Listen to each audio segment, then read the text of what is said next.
परमात्मा हमें याद दिलाते हैं कि जो सुख सथल है उसका तुम्हें ज्ञान नहीं है, क्योंकि आज तक तुमने वो सूक्ष्म वेद प्राप्त नहीं हुआ।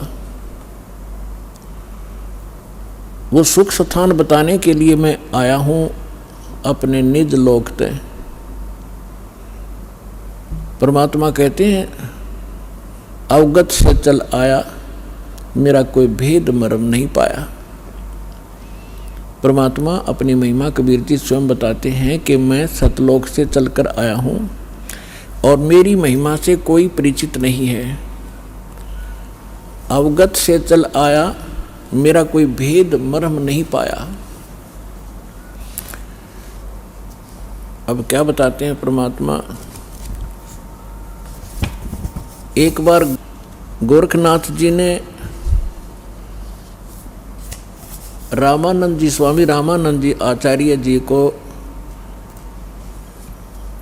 आध्यात्मिक गोष्ठी के लिए पुकारा, बुलाया, आमंत्रित किया, ललकारा। अब रामानंद जी वैसे तो विद्वान माने जाते थे, गीता वेद घोट रखे थे उसने, कंठस्थ याद थे मंत्र सभी, लेकिन वो सिद्धि नहीं थी उनके पास।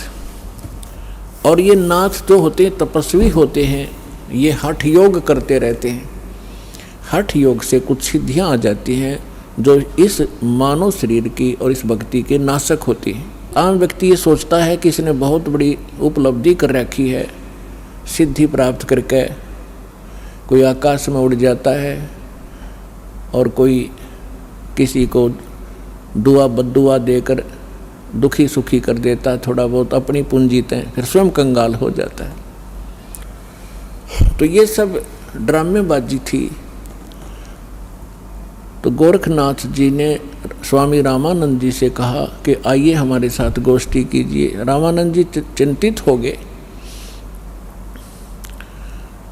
कि श्रोता विद्वान नहीं है और ये नाथ जी जो आए हैं मेरे साथ गोष्ठी करने के लिए, इनमें सिद्धि होती हैं। इन सिद्धियों को देखकर जनता उनको विजयी घोषित कर देगी और मेरी बेइज्जती होगी। वो बहुत चिंतित था। चिंतित थे स्वामी जी। उधर से परमेश्वर कबीर जी ने स्वामी रामानंद जी को अपना गुरु धारण कर रखा था, एक मर्यादा मेंटेन रखने के लिए।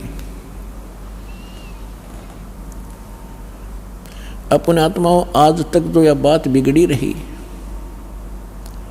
दो विद्वान आपस में बैठकर चर्चा किया करते थे जिसको शास्त्रार्थ कहते थे, और शास्त्रार्थ वो संस्कृत में बोला करते थे। सभी श्रोता अशिक्षित होते थे, उनको संस्कृत कह भी नहीं आती थी, और जिसकी बोलने की शैली दुरुस्त होती थी और संस्कृत घनी याद होती थी और वो ज़्यादा संस्कृत बोलता ही रहता था, तो श्रोता उसको ताली पीट कर और विजयी घोषित कर देते थे। उस नकली के थे तो वह दोनों नकली, पर जो घना नकली था वो सिद्ध हो जाता था कि ये महाविद्वान और मैं ऋषि हो गया।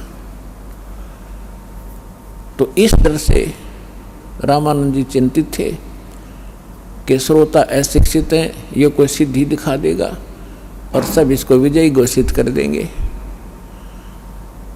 तो उसमें परमात्मा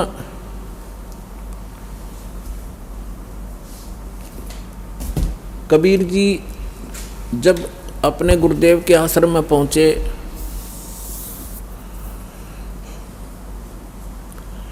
रामानंद जी को चिंतित देखकर पूछा, गुरुदेव चिंता का विषय आपका दास जानना चाहता है। पुण्यात्माओं, जब रामानंद जी के साथ परमात्मा का ऐसा व्यवहार था, यानी परमात्मा होते हुए अपने गुरु के सामने एक सुयोग्य शिष्य की भूमिका किया करते थे। हमारे लिए एक उदाहरण छोड़ कर गए थे कि आप जी ने अपने गुरु जी के सामने कैसे रहना चाहिए, और साथ में प्रमाण दिया करते थे कि रामकृष्ण से कौन बड़ा। तुम रामकृष्ण को सुप्रीम पावर मानते हो अज्ञानता से, फिर भी मान कर चलो कि रामकृष्ण से कौन बड़ा। उन्होंने भी गुरु कीन और 3 लोक के वे धनी, गुरु आज्ञा अधीन। तो इस कारण से रामानंद जी ने फिर जब परमात्मा से परिचित हुए, सतलोक सचखंड में मालिक को देखा, तब कहा था तुम साहेब तुम संत हो, तुम सतगुरु तुम हंस, और राम गरीबदास तेरे रूप बिना और न दूजा अंश। तुम ही परमात्मा हो, साहेब हो, तुम साहेब तुम संत हो। एक संत भी आप ही हो, जो क्वालिटी संत में होनी चाहिए, और परमात्मा तो समर्थ हो ही हो। तुम साहेब तुम संत हो, तुम सतगुरु, सतगुरु माने जो सच्चा ज्ञान यानी बिल्कुल एक्यूरेट और संपूर्ण अध्यात्म ज्ञान भी आप ही के पास है, किसी के पास नहीं। आप वास्तव में सतगुरु हो, सच्चे सतगुरु हो, सच्चा ज्ञान युक्त हो। और तुम साहेब तुम संत हो, तुम सतगुरु तुम हंस। हंस माने एक नेक आत्मा, एक सुयोग्य शिष्य भी आप ही हो। तो परमात्मा ने कहा क्या आपका दास चिंता का कारण जान सकता है? तब स्वामी जी के साथ बैठे और भी बहुत से ब्राह्मण ऋषि थे।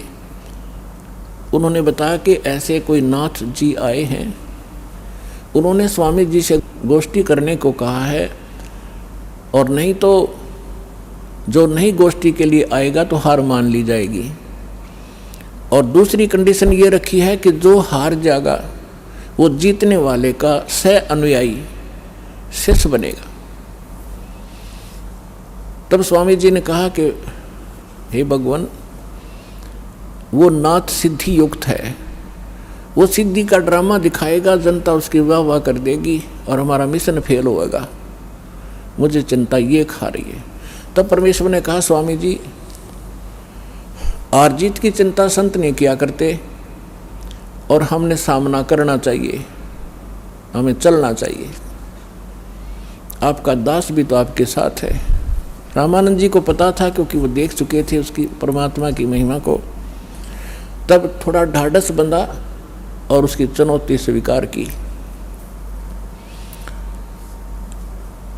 अब वहाँ जहाँ निश्चित समय और स्थान था वहाँ पहुँच गए।